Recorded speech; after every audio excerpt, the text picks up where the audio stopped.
예수께서 빌립보 가이사랴 지방에 이르러 제자들에게 물어 이르시되 사람들이 인자를 누구라 하느냐 이르되 더러는 세례 요한 더러는 엘리야 어떤 이는 예레미야나 선지자 중에 하나라 하나이다.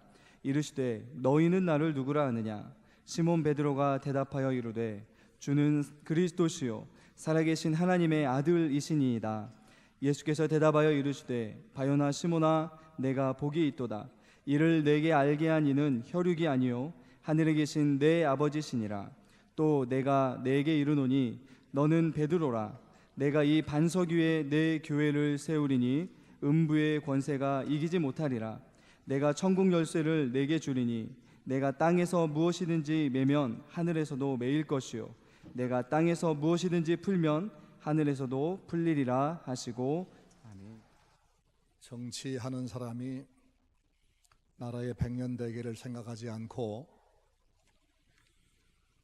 오늘 국민들이 뭘 요구하나 하는 것만 파악해서 그 가려운 거죽을 긁어주고 인기에 영합하는 정책을 인기영합주의 혹은 파퓰리즘이라고 하고 또 다른 말로는 페로니즘이라고도 합니다. 페로니즘이라고 하는 것은 저 아르헨티나의 대통령이었던 후안 페론이라는 사람이 그 정책을 써서 나라를 망가뜨렸기 때문입니다. 1900년대 말에 남미의 아르헨티나라는 나라는 굉장한 부강한 나라였습니다. 연간 경제 성장률이 한 7% 넘어 9%까지 올라갔고 아메리카 대륙에서 뉴욕 다음으로 가장 부강한 도시가 그 나라 수도인 부에노스아이레스였습니다. 그리고 1차 대전이 발발할 때 당시만 해도 아르헨티나의 GNP는 유럽에서는 독일 정도가 당할 정도였지 뭐 다른 나라는 다 그 아래였습니다. 그런데 에비타라는 영화의 유명한 그 에바 페론의 남편인 이 후안 페론이 대중들이 좋아할 만한 정책을 내세우고 선거를 해서 대통령이 됐습니다. 그리고는 산업의 국유화, 외국 자본의 축출, 노동자, 농민 중심의 정책 등을 세우면서 사회주의 성격의 국가를 만들어 갔습니다. 수많은 개혁안들이 발표되고 대중의 지지를 얻기 위해서 나라의 경제 사정을 무시한 감세 정책을 쓰기 시작했습니다. 폭발적인 인기를 얻게 됐지만 실제로는 페론에게 반대하는 사람들은 거의 다 축출을 당합니다. 그리고 페론과 군부를 중심으로 한 독재 체제가 들어섭니다. 에바와 후안은 비판 세력이 없어진 그 나라에서 자기 나라 돈을 자기 개인 돈처럼 펑펑 썼고 결국 그 나라 전체가 경제적으로 망가지기 시작해서 결국 아르헨티나는 지금까지도 영영 일어날 수 없는 남미의 가난한 나라가 되고 말았습니다. 이게 바로 페론주의라는 이 파퓰리즘의 폐해지요. 한국도 이것을 주의해야 됩니다. 지금도 우리나라 이 선거철에 지금 막바지인데 세수를 생각하지 아니한 복지 정책들이 대표적인 파퓰리즘이고 또 태국에서도 지금 탁신파가 탁신 소수상과 또 그 여동생 수상이 대를 이어서 계속해서 인기영합주의를 씀으로써 태국이란 나라가 완전히 이젠 두쭉하게 되고 회복불능의 나라가 돼가고 있는 모습을 봅니다. 지혜로운 국민은 이 영합주의, 인기영합주의에 속지 말고 누가 정말 나라의 미래를 생각하는 정직한 정치인인가를 봐야 하는데 오늘 제가 선거철이라 선거 얘기하려고 하는 것이 아닙니다. 종교에도 이런 파퓰리즘이 있다는 얘기를 하려고 하는 것입니다. 성경이 뭐라고 말씀하는지 그것은 관심이 없고 사람들이 교회 와서 뭘 요구하는가 거기에 관심을 두는 교회, 이것이 바로 인기영합주의고 종교적인 파퓰리즘입니다. 오늘 우리 한국교회는 그런 이 영적 파퓰리즘이 극에 달해 있습니다. 본래 우리 한국교회는 전통적으로 성경 중심의 교회였습니다. 가난한 시절이었지만 어느 교회에서 사경회 한다 그러면 먹을 것 입을 짊어지고 가서 일주일 혹은 열흘 동안 남의 집에 얹혀 지내면서 밥을 해 먹고 그렇게 열심히 성경을 배우며 성경에서 자신의 삶의 방향을 찾고 나라를 위해 일할 방향을 찾고 그렇게 기꺼이 좁은 길로 말씀의 길로 가는 교회가 한국교회였습니다. 근데 1960년대 후반부터 어느 한국의 교회가 이 인기영합주의를 시작합니다.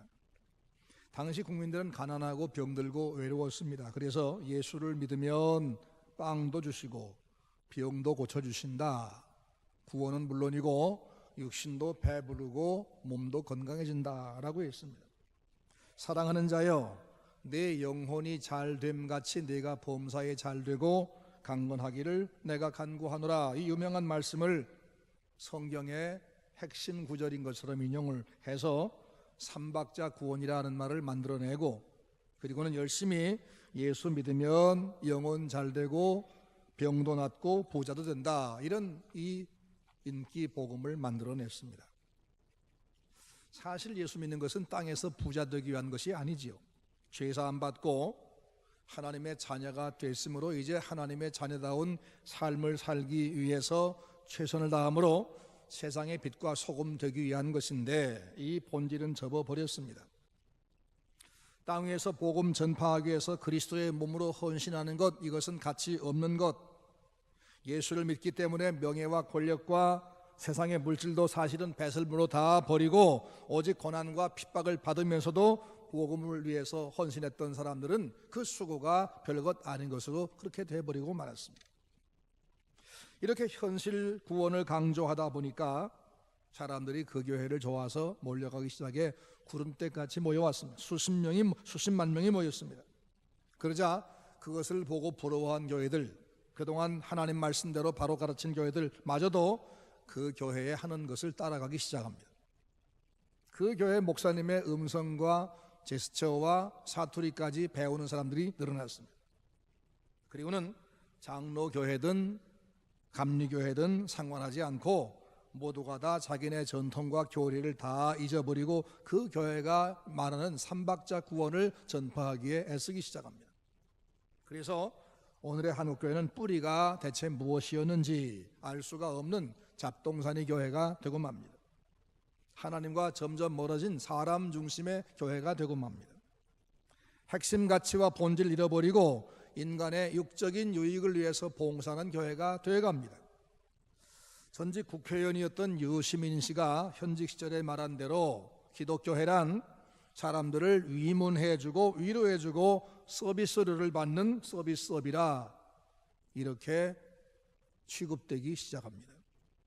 한국교회가 과연 그 사람을 욕할 자격이 있느냐? 없다고 봅니다. 돌아볼 기회입니다. 우리는 지금 교회의 본질과 핵심 가치를 많이 잃어버렸습니다. 개인의 육신적인 소원을 들어주는 것이 교회라고 착각할 만큼 됐습니다. 그래서 어느 교회 가야 내가 마음이 편하냐, 어느 교회 가야 내가 뜰 수 있느냐, 이게 이제 교회를 택하는 중요한 기준이 되고 있습니다. 이게 바로 교회가 사업장이 돼버린 현상이지요. 불교나 다른 종교에서는 이게 이미 보편화되어 있지만 이제는 기독교회마저도 그렇게 됐다는 사실이 통탄스럽습니다. 불교는 본래 돈을 추구하는 종교가 아니었습니다. 다 버리라 이게 불교의 본래 가르침입니다.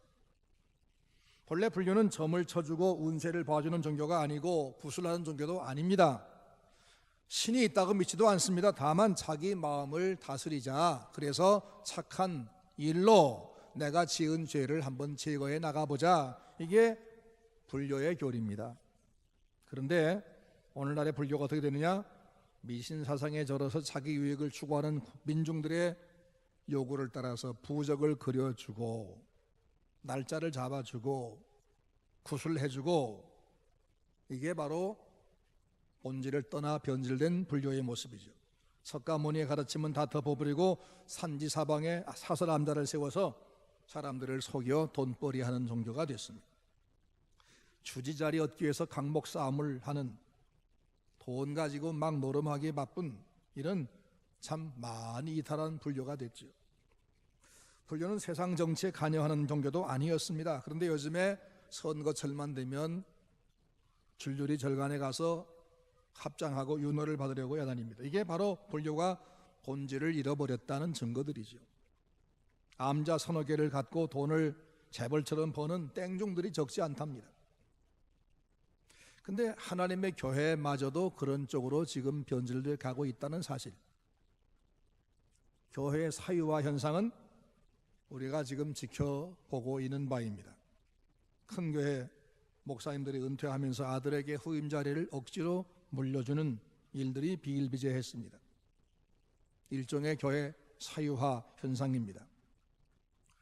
그것뿐 아닙니다. 자격이 없어도 단기간에 신학교 가서 공부하는 둥 마는 둥 하고 목사 이름을 하나 따가지고 와서 돈 가지고 큰 예배당을 지어놓고 성경의 핵심이 뭔지도 알 리가 없는 그들이 사람들이 좋아하는 프로그램을 설치하고 띵까띵까 하면 사람들이 막 모여들기 시작합니다. 그리고 그 교회가 훌륭하다고 다른 정통적인 교회마저 또 그걸 배우고 있습니다. 참 영적으로 혼탁한 교회입니다. 이 시대에 예수를 정말 믿고 싶다면 다른 것은 못해도 교회의 본질이 뭔지 이건 구분할 줄 알아야 됩니다.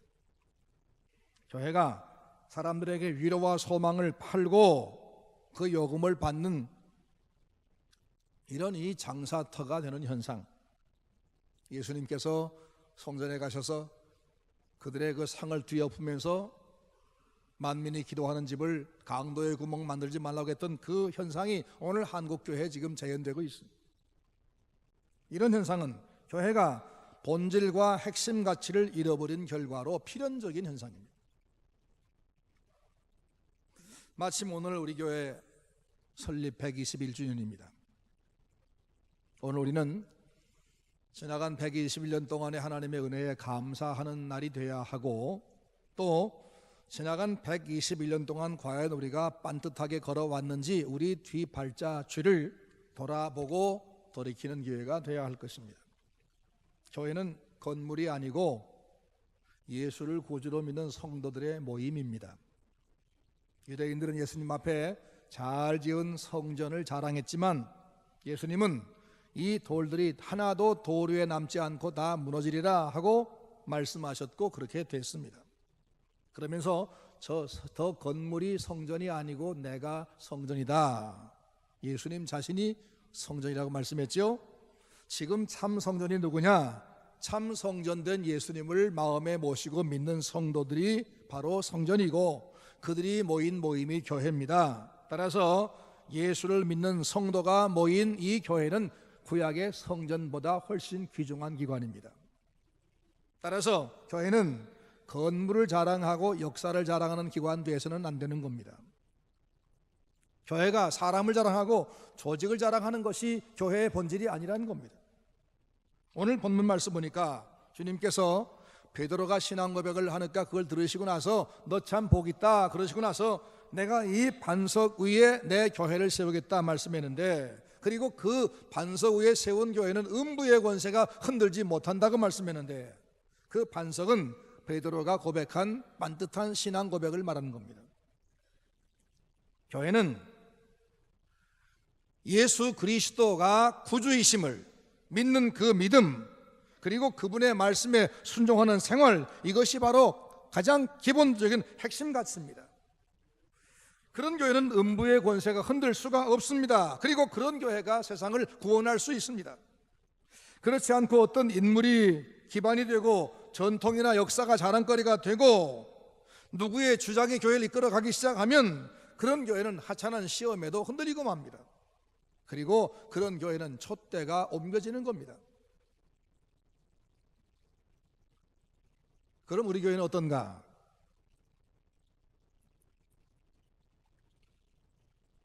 역사가 호남 지방에서 제일 긴 가장 깊은 교회인데 가장 큰 자랑거리를 갖고 있지는 못합니다. 건물은 좋고 넉넉한데 빈자리는 많습니다. 건물은 아직도 튼튼하고 견고한데 성도들의 관계는 금이가 있습니다. 기둥도 빠져나가고 석가래가 부러졌습니다. 그래서 우리는 용서로 그 틈을 메우고 깨어진 자리를 다시 합해야 되는 상황입니다. 지금 우리 교회에는 핵심 가치가, 교회의 본질이 유지되고 있을까? 어떻게 해야 회복될 수 있을까? 잘못된 것이 인위적인 노력으로 가능할까? 교회는 하나님의 말씀, 오직 그것으로만 회복이 가능합니다. 당분간 제가 하나님 말씀을 가르쳐 드리겠습니다. 말씀에 맞지 않으면 누구도, 그리고 무엇이라도 포기하고 내버려야 됩니다. 교회가 뭐냐? 교회는 예수 그리스도의 십자가의 공로로 구원받은 사람들이 모인 모임입니다. 그리고 이 모임은 오직 예수 그리스도의 몸이기에 예수님께서 명하신 일을 지금 이 땅에서 수행해야 하는 기관입니다. 120년 전에 여기에 서문교회를 세우신 선교사님들과 그들을 여기 보내서 교회를 세우게 하신 하나님의 뜻이 지금 과연 우리 교회에 남아있는가? 우리 서문교회의 핵심 가치가, 본질이 무엇인가?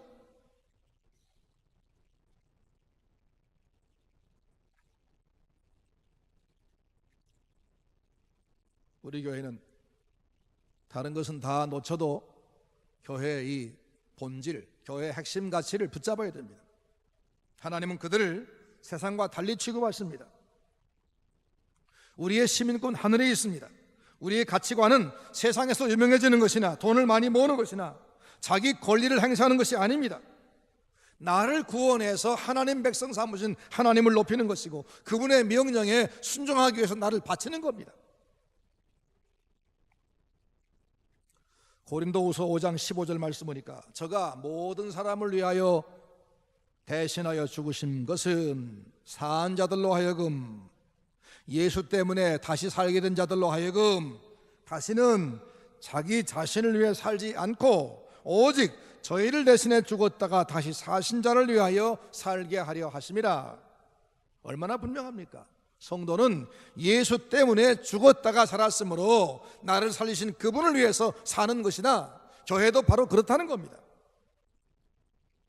하나님은 사람들에게 너희가 한번 선행을 해봐라, 그럼 내가 심사해서 선행이 이만큼 내가 요구한 만큼 차면 그 사람은 내가 구원하마, 이렇게 하는 것이 아니라 아무 선행, 아무 공로 없는 죄 있는 우리를 당신의 그 선행으로, 당신의 공로로 구원해 주시고 나서 넌 내 것이니까 이제는 너희가 내 뜻을 위해서, 내 명령을 위해서 내 모든 것을 바쳐라, 이렇게 말씀하신 겁니다.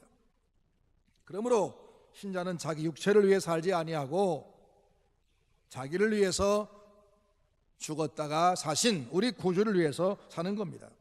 그래서 바울은 말씀하기를 이제도 온전히 담대하여 살든지 죽든지 내 몸에서 그리스도가 존귀하게 되게 되는 것, 이것만이 내 목표라고 그랬고, 우리에게도 당부하기를 그런즉 너희가 먹든지 마시든지 무엇을 하든지 다 하나님의 영광을 위해 하라고 당부했습니다.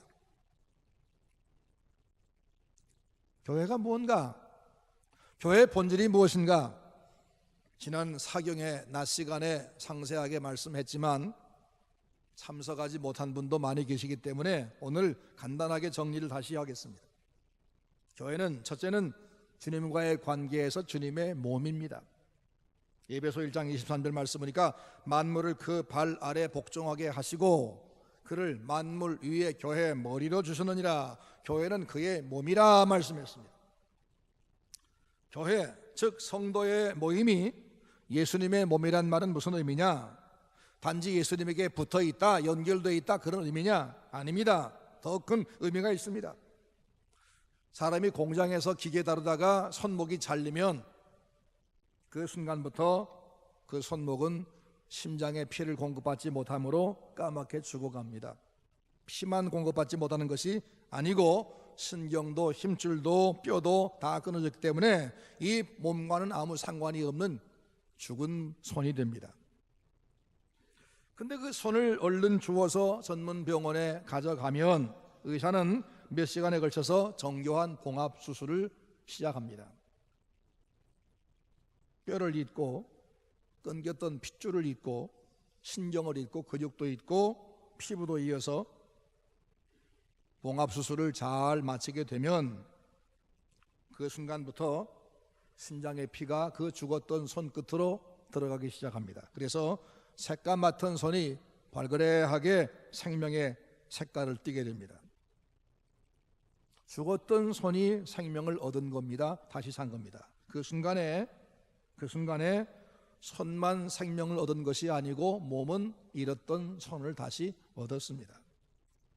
우리와 주님과의 관계가 그런 관계다라고 성경은 설명합니다. 에베소 2장 1절 말씀, 너희는 허물과 죄로 이미 죽었었다라고 말씀합니다. 그런데 주님이 살리셨다. 죄로 인해서 우리 영혼이 생명의 근원 하나님에게서 끊어졌기 때문에 이미 죽었었는데 예수가 우리를 불러 당신에게 접붙여 주심으로 우리가 바로 그분의 생명 얻게 되어 살아났다. 그게 바로 그리스도가 우리를 살렸다 그 말입니다.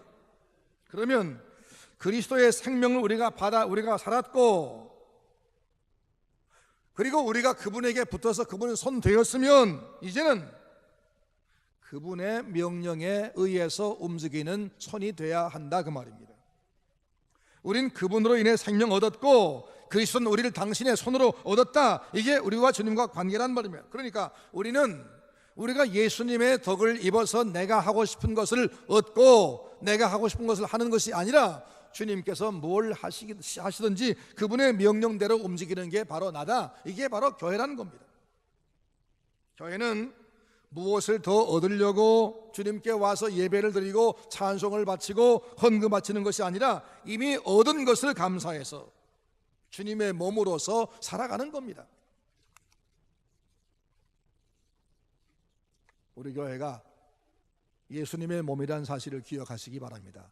아니, 교회를 이루는 여러분 하나하나가 다 주님의 손이요 손가락들입니다. 두 번째로, 사명으로 말하자면 교회는 진리의 기둥과 터전입니다. 세상은 점점 변합니다. 이 세상 사회 현상도 바뀌고 정치도 사상도 제도도 인심도 수시로 바뀝니다. 점점 나은 방향으로 바뀌는 것처럼 보이지만 사실은 점점 전보다 못하게 바뀌어갑니다. 그래서 이제는 앞으로는 절대 진리도 사람들은 인정하려고 하지 않습니다. 자기한테 유익하면 옳다고 판단하고 자기한테 불리하면 이건 나쁘다 이렇게 판단하는 그런 시대가 와버렸습니다. 이렇게 이기주의와 이렇게 파괴화됩니다. 이런 세상에서 모든 사람들을 바르게 이끌어가고 구원받게 할 절대 진리를 창조주의 말씀을 수호하고 가르치고 전파할 전문 기관이 필요한데 그게 어디냐? 정부가 아니고 학교가 아니고 병원이 아니고 교회라는 겁니다. 디모데전서 3장 15절 말씀 보니까 네가 하나님의 집에서 어떻게 행할 것을 알게 하려 함이니 이 집은 살아계신 하나님의 교회요 진리의 기둥과 터니라 라고 말씀했습니다. 그러므로 교회는 진리의 말씀을 옳게 분별하기 위해서 열심히 성경 배워야 되고 그 말씀 가르쳐야 되고 이걸 전파하는 게 바로 교회의 본질인 겁니다. 초대교회가 뭘 했습니까? 하나님 말씀이 과연 그러한가? 여기에 관심 가졌습니다. 세 번째로, 기능과 관련해서 교회는 선교기구입니다. 주님께서 12사도를 불러서 전도 훈련을 시키고 그들에게 당부한 말씀이 땅끝까지 이르러 내 증인되라는 거였습니다. 그 12사도가 기반되어서 시작한 게 교회입니다. 세상의 구원을 전파할 이 선교의 목적이 아니면 이 땅에 교회를 세우실 리가 없었습니다. 그래서 교회는 선교를 잃어버리면 교회가 아닙니다. 하지만 교회가 선교를 할지라도 자기 교회를 뽐내고 우리 이만큼 한다 자랑하고 혹은 성도들이 선교한다니까 그 선교 욕구를 잠재우기 위해서 그렇게 형식으로 한다면 그거 역시 본질을 놓친 겁니다. 선교로 인해서 우리가 유명해지거나 다른 이익을 얻고자 하는 그런 목적이 아니라 오직 교회를 세우신 목적이 이 복음을 땅끝까지 전파하기 위해 세운 것이니까 우리가 힘들고 어려워도 너무너무 어려워도 이 일을 계속하자. 이게 바로 본질에 충실한 교회의 모습입니다. 우리 교회가 그렇게 본질에 충실할 수 있기를 바랍니다. 네 번째로, 구조와 기능 면에서는 성도들의 영적인 가정입니다. 하나님이 친히 세우신 기관은 가정과 교회 둘뿐입니다. 그리고 구조와 기능이 교회와 가정이 똑같습니다. 지난 사경회 때 교회 홈페이지 가셔서 설교를 들어보시면 자세하게 나올 겁니다. 가족들 관계는 특수합니다. 사랑으로 서로 섬기고 보살피는 관계입니다. 내가 약할 때 저가 돕고 그가 약할 때 내가 돕는, 서로 돕는 관계. 무한히 용서하고 무한히 사랑하는 관계. 내가 아무리 약해도 내게 가족이 있다면 걱정할 게 없습니다. 가족은 무제한으로 돕는, 무제한으로 사랑하는 관계입니다. 무제한으로 용서하는 관계입니다. 그렇게 이 가족이라는 관계는 세상에서 가장 큰 무한대 보험이죠. 오래전에 현대자동차의 수출 상품을 싣고 가던 배가 침몰해서 신차 4,000대가 수장된 사건이 있었습니다. 근데 보험에 들어있기 때문에 손해를 한 푼도 안 봤답니다. 사실은 이익을 크게 봐서 표정 관리를 힘썼답니다. 왜냐하면 손실액은 보험을 통해 다 돌려받았고 4,000대 또 주문이 발생했기 때문에 회사는 수지 맞은 거였답니다. 보험만 잘 들어놔도 이렇게 유익합니다. 그런데 이 세상의 최대 보험이 가족관계입니다. 내가 힘이 있을 때 힘을 가진 순간에 약한 이를 돕고 내가 약해지면 돌봄을 받는 관계. 이것은 결코 파산할 수 없는 보험입니다. 저희는 가장 능력 있는 아버지 하나님이 아버지가 되시고 그분이 우리를 무한한 사랑으로 돌보시는 관계고 그 사랑을 알게 된 우리가 서로 상대를 위해서 헌신한 관계입니다. 하나님은 우리 육신의 이 안전 보장을 위해서 가정을 주셨고 성도의 영혼을 안전하고 영원히 보살피기 위해서 교회를 주었습니다. 그러므로 이 교회는 성도들끼리 사랑하고 성도를 보호하고 키워주고 평생 서로가 섬기는 이런 관계가 되어야 합니다. 이것도 역시 교회의 본질입니다. 우리 교회는 사랑으로 영원히 하나된 교회가 되시기를 바랍니다. 가족관계는 상대의 흠을 오래 기억하지 않습니다. 용서해버립니다. 그러므로 좋은 교회, 훌륭한 교회는 예수 그리스도의 피 공로로 죄사함 받은 나임을 확인하고 이젠 내가 주님께서 나에게 명령하신 대로 살리라 하고는 섬기고 전파하기 위해서 최선을 다하는 기관, 그리고 성도끼리 서로 사랑으로 보살피고 사랑하는 기관입니다. 예수님을 머리로 하고 그 명령대로 움직이는 기관입니다. 이런 기능들을 바로 감당하고 있다면 그 교회는 훌륭한 교회입니다. 우리 교회는 무엇이 있고 무엇이 없을까? 한번 생각해 봅시다. 우리 교회 건물이 없습니까? 건물은 충분히 좋습니다. 우리 교회 말씀이 없습니까? 말씀도 충분히 있습니다. 다 소화를 못 시켜 문제일 뿐입니다. 그럼 우리 교회 예배당을 좀 더 새롭게 리모델링 할 필요가 있습니까? 아닙니다. 고풍스럽고 참 좋습니다. 교회 버스를 더 늘려서 여기저기 더 많이 교인들을 막 불러와야 될까요? 아닐 겁니다. 다른 교회 교인 데려오는 일에 불과할 수도 있습니다. 그러면 우리 교회가 방송 설교를 해서 우리 교회 PR 좀 할까요? 그것도 아닐 겁니다. 제가 한가람교회 목회할 때 저에게 방송 설교를 하라고 권유하는 분들이 많았습니다. 그래서 한번 생각을 해봤습니다. 이미 기독교 TV마다 설교가 넘치는데 나까지 설교를 또 해서 방송 전파를 낭비할 필요가 있겠는가? 거기 나가서 출연해 설교하려면 헌금도 내라고 하는데 그 돈 가지고 다른 선교사 후원하는 게 훨씬 더 보람있지 않겠는가? 방송 설교를 듣는 사람은 거의 다 기독교인들이고 불신자는 듣지도 않을 터인데 내 설교를 듣고 누가 혹 감동을 받고 나도 한가람교회 가고 싶다 해서 돌아온다면 결국 내가 돈 들여서 남의 교인 뺏어오는 것인데 왜 내가 그 일을 하겠느냐? 그건 아니다라고 결론을 얻어서 저는 평생 방송 설교를 하지 않았습니다. 본질이 무엇일까가 우리에게 중요한 겁니다. 내게 무엇이 유익하냐 하는 것을 계산하지 말고 이게 바로 우리 교회가 할 일이냐, 이게 바로 성도가 할 일이냐. 만약 그게 유익하니까 하는 것이다 그러면 그건 세상 사업가의 사고방식이지 교회의 사고방식이 아닙니다. 우린 선행을 통해서 구원받은 것이 아니라 선행을 하라고 구원받았습니다. 에베소 2장 8절에 말씀합니다. 너희가 그 은혜를 인하여 믿음으로 말미암아 구원을 얻었나니 이것이 너희에게서 난 것이 아니요 하나님의 선물이라. 행위에서 난 것이 아니니 이는 누구든지 자랑하지 못하게 하려 함이라. 하나님 앞에 우리가 자랑할 게 아무것도 없다는 겁니다.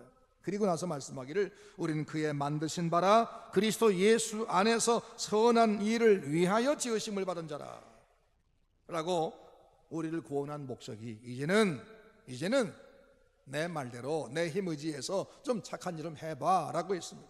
그러니까 이 착한 일은 자기에게 유익한 것이 아닙니다. 남을 우선 도우면 나중에 내게 유익되는 것입니다.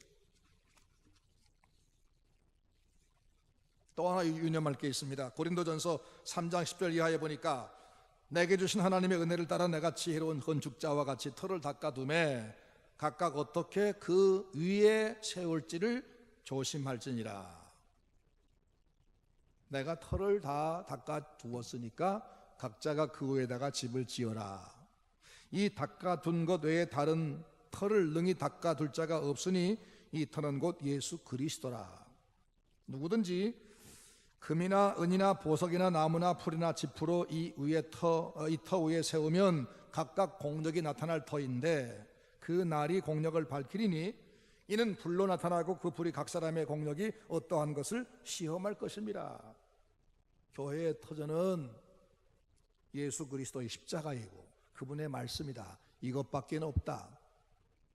우린 다 그 터전 위에 각자 자기의 집을 짓는 것인데 누구는 금이나 은이나 보석이나 불에 타지 않는 광석으로 집을 짓고 누구는 불나면 확 타버리는 나무나 풀이나 지푸로 짓게 된다.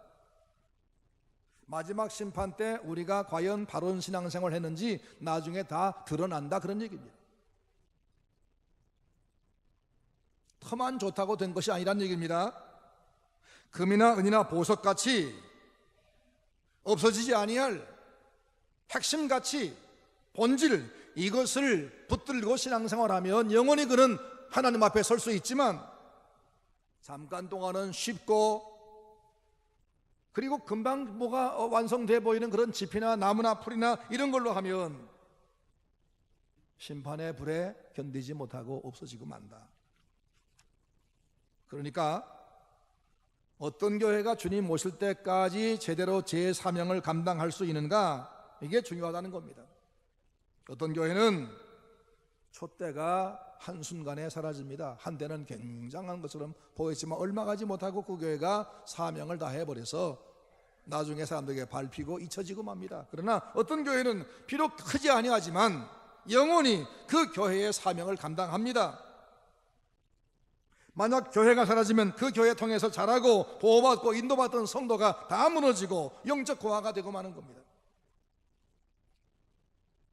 우리 교회는 잘 가고 있습니까? 우리가 단지 여호와 하나님을 섬긴다는 것 하나 때문에 예수님 이름 부른다는 것 때문에 주일마다 그분에게 예배하러 온다는 것 하나 때문에 하나님이 보호하시고 영원히 책임질 거라고 그렇게 착각하십니까? 안심하지 맙시다. 형식적인 제사가 하루도 그러지 않고 계속되고 있던 예루살렘 그 성전을 향해 주님께서 말씀하기를 너희들이 드리는 그 무수한 예물이 내게 무슨 필요가 있느냐? 너희가 내 마당만 밟을 뿐이라 당장에 집어치워라. 그러면서 이 돌 하나도 돌 위에 남지 않으리라 말씀했다가 망한 것처럼 역사와 전통만 자랑하지 맙시다. 헛된 자신감으로 무장하지 맙시다. 자기 주장 관철하겠다고 나서지 맙시다. 두렵고 떨림으로 우리 교회는 과연 교회의 본질을 붙잡고 있는가? 나는 거기에 최선 다해 순종하는가? 이걸 우리가 생각해 보고 하나님 앞에서 충성하는 교회가 되어야 할 것입니다. 내 의가 부각돼 내가 가장 훌륭한 사람이다, 나는 틀림이 없어, 이게 부각되는 게 중요한 게 아닙니다. 내 주장이 관철되는 것, 이게 중요하지 않습니다. 내 입장이 반영되고 내 말이 묵살되고, 이게 중요한 게 아닙니다. 하나님의 말씀이 온 성도들에게 수용되고, 그 말씀 앞에 굴복하고, 그 말씀을 전파하기 위해 최선 다하고, 그 말씀 가지고 서로 사랑하고 용서하고, 이게 바로 교회입니다. 교회의 본질을 회복하기 위해서 모두가 힘을 합치고 서로 사랑으로 하나가 되어 이 사명을 감당해 나가는 우리 서문교회 성도와 우리 교회 미래가 되기를 주의 이름으로 축원합니다.